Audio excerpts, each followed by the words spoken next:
Welcome everybody to the channel. If you're new, you're welcome. Been a lovely day. I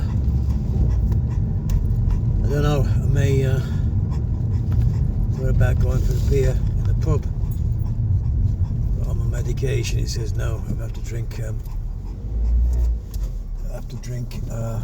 non-alcoholic beer, and there'll come a day when I can go back on the beer. Anyway, that's not what you called, as Alex Belfield would say. My friend Alex. I thought about ringing him tonight, but I'm just not in the right frame of mind, if you can understand.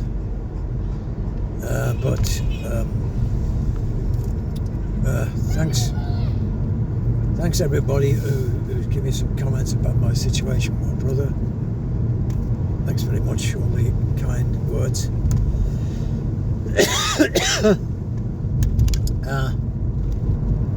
Trying to come to terms with the situation. It's a family matter, and it's a grieving process which we all have and all have to expect to survive. Excuse me.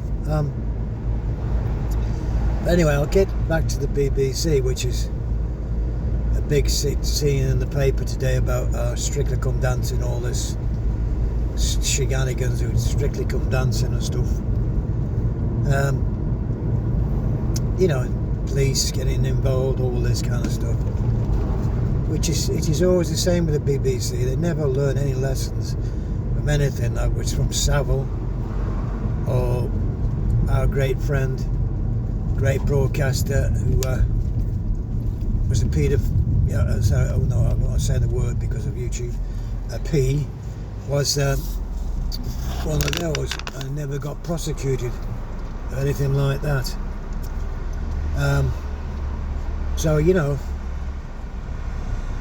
What goes on there, I don't know. But it's time the BBC, like I told you, is reformed and have not people from jobs from the boys who work on the board of directors and stuff, or ex-politicians, or just people who've got no idea how to run a TV media company.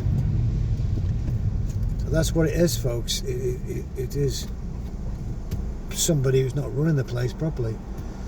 And I thought the last scandal they had, Tim, what's his name again? Cato, what's his name? Cato, you know, you're the brains of the channel. Cato, what's the name of the guy who runs BBC? Dip, well, whatever he is, Tips, Dick Stick, whatever, Dick Stick, whatever he is, whoever it is, I don't really, but he's going to be one for the person to get the next for getting sacked.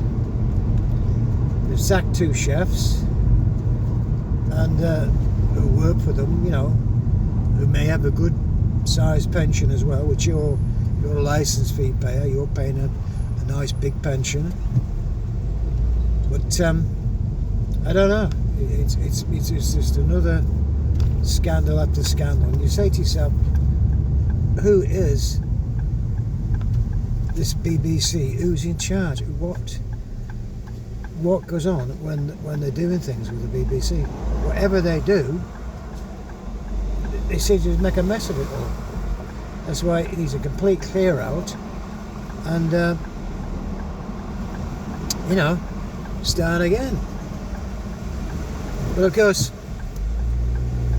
with me being a bandit, a Mexican bandit kind of guy, don't pay the TV license, I'm a wanted man, a wanted man, like they're probably sending Inspector Clouseau around, to my address, Inspector Clouseau, Inspector Clouseau from the French police, to arrest me for not having a TV license. Maybe they might do that, I don't know. But I'll send, I might get a warning from somebody, higher up, Prince Charles, maybe Prince Charles, eh? I am practicing, Alex, Mr. Belfield. I am practicing my Prince Charles impression. So leave your comments downstairs, down there in the comment section about my Prince Charles impressions. Because like Prince Charles, he's got cancer as well. But of course, he doesn't tell you what he actually got. He's too posh. Need to tell you. But anyway, it's all logged here about my particular. Everything's fine. All I'm suffering for is the loss of my brother, which I've got to come to terms with. I couldn't watch the match today. Man United playing Arsenal. It's just too much. Even going to a game there again because he was a season ticket holder. I could have probably go to the match sometime. It's going to be some other time when I've got over this grieving process. But anyway, back to the BBC. As you know, it's scandal after scandal, whatever it is. But you can't always believe what you believe in the newspapers. But as I said, for me being a criminal, according to the BBC, because you're guilty with the BBC. They tell you you're guilty. I thought it was the other way around. You're innocent to proven guilty. But like everything else with the BBC, they twist it around saying, if you're watching the BBC without permission, without a license or whatever, or live television, you're breaking the law. Yes, the law. As my friend Peter would say, the law. You're breaking the law. One of the things he used to say, Peter. Anyway, like I say, well, I'm not breaking the law because I don't watch.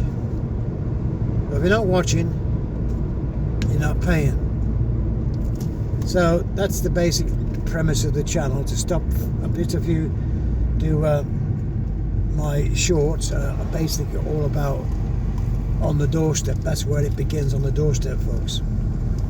When you stop paying your TV license, you get letters after letters. I'm number 21, so I'm waiting for letter number 22. We'll see how many I get next few months.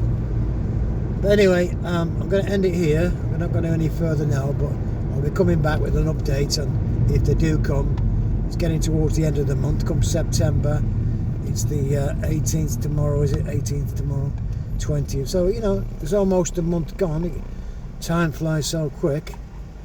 But they may come. Who knows? It's just fear, and that's how they run. Fear, the BBC. Anyway, folks, thanks again for all the people. Thanks for the kind words, and I will see you again on the next one. Leave some comments, subscribe would be a big help. I think I've got 1 subscriber this week. Thank you very much. Whoever it is, whoever it is, thank you very much.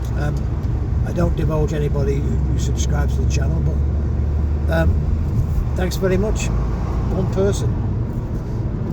Right. And of course, I'm trying to get to 2,000 subscribers anyway. I think I'm about 40 subscribers off anyway. Thanks again. Leave a comment. If you're new to TV licensing, hope it's some help to you. Don't worry, don't fear the BBC. And I will see you on the next one. Bye for now. Bye for now.